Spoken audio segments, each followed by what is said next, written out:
Try Audible and get your first free audiobook by clicking the link in the description below. This is The Gift of the Magi by O. Henry. $1.87, that was all, and 60 cents of it was in pennies. Pennies saved 1 and 2 at a time by bulldozing the grocer and the vegetable man and the butcher until one's cheeks burned with the silent imputation of parsimony that such close dealings implied. 3 times Della counted it. $1.87. And the next day would be Christmas. There was clearly nothing to do but flop down on the shabby little couch and howl. So Della did it, which instigates the moral reflection that life is made up of sobs, sniffles, and smiles, with sniffles predominating. While the mistress of the home is gradually subsiding from the first stage to the second, take a look at the home. A furnished flat at $8 per week. It did not exactly beggar description, but it certainly had that word on the lookout for the mendacity squad. In the vestibule below was a letter box into which no letter would go, and an electric button from which no mortal finger could coax a ring. Also, appertaining thereunto, was a card bearing the name Mr. James Dillingham Young. The Dillingham had been flung to the breeze during a former period of prosperity when its possessor was being paid $30 per week. Now, when the income was shrunk to $20, the letters of Dillingham looked blurred, as though they were thinking seriously of contracting to a modest and unassuming D. But whenever Mr. James Dillingham Young came home and reached his flat above, he was called Jim and greatly hugged by Mrs. James Dillingham Young, already introduced to you as Della, which is all very good. Della finished her cry and attended to her cheeks with the powder rag. She stood by the window and looked out dully at a gray cat walking a gray fence in a gray backyard. Tomorrow would be Christmas Day, and she had only $1.87 with which to buy Jim a present. She had been saving every penny she could for months, with this result. $20 a week doesn't go far. Expenses had been greater than she had calculated. They always are. Only $1.87 to buy a present for her Jim. Many a happy hour she had spent planning for something nice for him, something fine and rare and sterling, something just a little bit near to being worthy of the honor of being owned by Jim. There was a pier glass between the windows of the room. Perhaps you have seen a pier glass in an $8 flat. A very thin and very agile person may, by observing his reflection in a rapid sequence of longitudinal strips, obtain a fairly accurate conception of his looks. Della, being slender, had mastered the art. Suddenly she whirled from the window and stood before the glass. Her eyes were shining brilliantly, but her face had lost its color within 20 seconds. Rapidly she pulled down her hair and let it fall to its full length.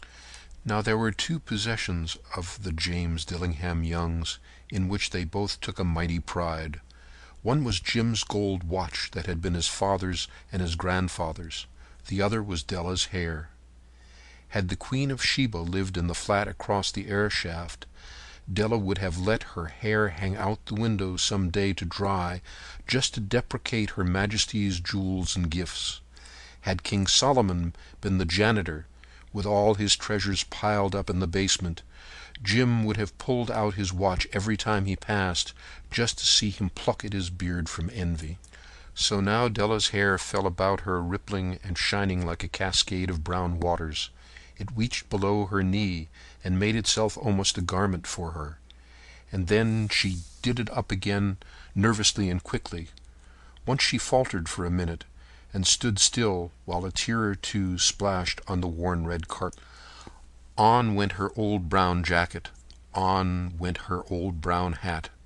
With a whirl of skirts and with the sparkle still in her eyes, she fluttered out the door and down the stairs to the street.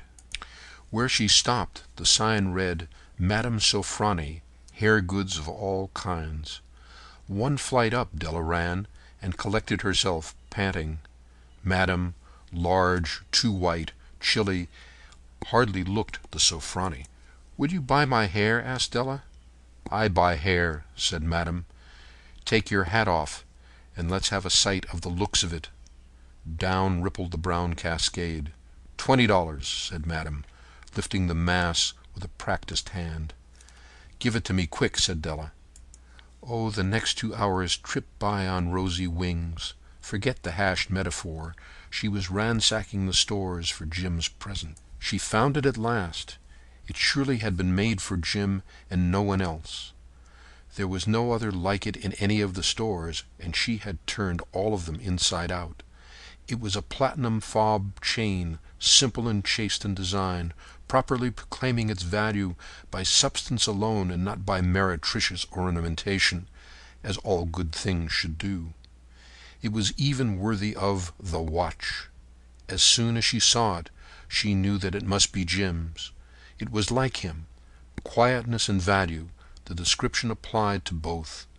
$21 they took her for it, and she hurried home with 87 cents. With that chain on his watch, Jim might be properly anxious about the time in any company. Grand as the watch was, he sometimes looked at it on the sly on account of the old leather strap that he used in place of a chain.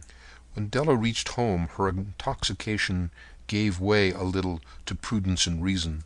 She got out her curling irons and lighted the gas, and went to work repairing the ravages made by generosity added to love, which is always a tremendous task, dear friends, a mammoth task. Within 40 minutes her head was covered with tiny, close-lying curls that made her look wonderfully like a truant schoolboy. She looked at her reflection in the mirror long, carefully, and critically. "If Jim doesn't kill me," she said to herself, "before he takes a second look at me, he'll say I look like a Coney Island chorus girl. But what could I do, oh, what could I do with $1.87? At 7 o'clock the coffee was made, and the frying pan was on the back of the stove, hot and ready to cook the chop. Jim was never late. Della doubled the fob chain in her hand and sat on the corner of the table near the door that he always entered. Then she heard his step on the stair away down the first flight, and she turned white for just a moment. She had a habit of saying little silent prayers about the simplest everyday things, and now she whispered, "Please God, make him think that I'm still pretty." The door opened, and Jim stepped in and closed it.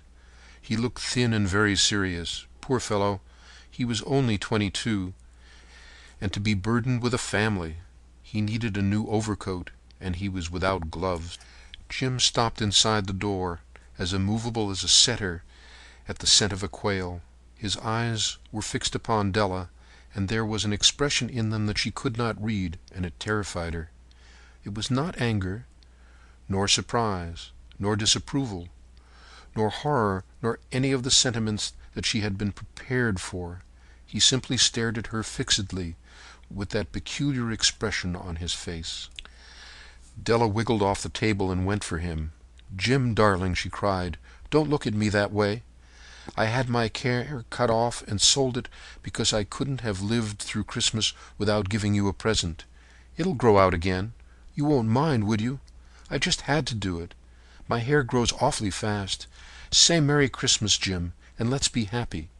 You don't know what a beautiful, nice gift I got for you." "You've cut off your hair?" asked Jim, laboriously, as if he had not arrived at that patent fact yet even after the hardest mental labor. "Cut it off and sold it," said Della. "Don't you like me just as well anyhow? I'm me without my hair, ain't I?" Jim looked about the room curiously. "You say your hair is gone?" he said, with an air almost of idiocy. "You needn't look for it," said Della. "It's sold, I tell you, sold and gone, too. It's Christmas Eve, boy. Be good to me, for it went for you. Maybe the hairs of my head were numbered," she went on with a sudden serious sweetness, "but nobody could ever count my love for you. "Shall I put the chops on, Jim?" Out of his trance Jim seemed to quickly wake. He enfolded his Della. For 10 seconds let us regard with discreet scrutiny some inconsequential object in the other direction. $8 a week or $1,000,000 a year, what is the difference? A mathematician or a wit would give you the wrong answer. The Magi brought valuable gifts. That was not among them. This dark assertion will be illuminated later on. Jim drew a package from his overcoat pocket and threw it upon the table. "Don't make any mistake, Dell," he said, "about me. I don't think there's anything in the way of a haircut or a shave or a shampoo that can make me like my girl any less. But if you'll unwrap that package, you may see why you had me going a while at first." White fingers and nimble tore at the string and paper, and then an ecstatic scream of joy. Then, alas, a quick feminine change to hysterical tears and wails, necessitating the immediate employment of all the comforting powers of the lord of the flat. For there lay the combs, the set of combs, side and back, that Della had worshipped for long in a Broadway window. Beautiful combs, pure tortoise shell, with jeweled rims, just the shade to wear in the beautiful vanished hair. They were expensive combs, she knew, and her heart had simply craved and yearned over them without the least hope of possession. And now they were hers, but the tresses that should have adorned the coveted adornments were gone. But she hugged them to her bosom, and at length she was able to look up with dim eyes and smile and say, "My hair grows so fast, Jim." And then Della leaped like a little singed cat and cried, "Oh, oh!" Jim had not yet seen his beautiful present. She held it out to him eagerly upon her open palm. The dull, precious metal seemed to flash with a reflection of her bright and ardent spirit. "Isn't it a dandy, Jim? I hunted all over town to find it. You'll have to look at the time 100 times a day now. Give me your watch. I want to see how it looks on it." Instead of obeying, Jim tumbled down on the couch, put his hands under the back of his head, and smiled. "Dell," he said, "let's put our Christmas presents away and keep 'em a while. They're too nice to use just at present. I sold the watch to get the money to buy your combs, and now suppose you put on the chops." The Magi, as you know, were wise men, wonderfully wise men, who brought gifts to the babe in the manger. They invented the art of giving Christmas presents. Being wise, their gifts no doubt wise ones, possibly bearing the privilege of exchange in case of duplication. And here I have lamely related to you the uneventful chronicle of 2 foolish children in a flat who most unwisely sacrificed for each other the greatest treasures of their house. But in a last word to the wise of these days, let it be said that of all who give gifts, these 2 are the wisest. Of all who give and receive gifts, such as they were the wisest. Everywhere they were the wisest. They are the Magi. Try Audible and get your first free audiobook by clicking the link in the description below.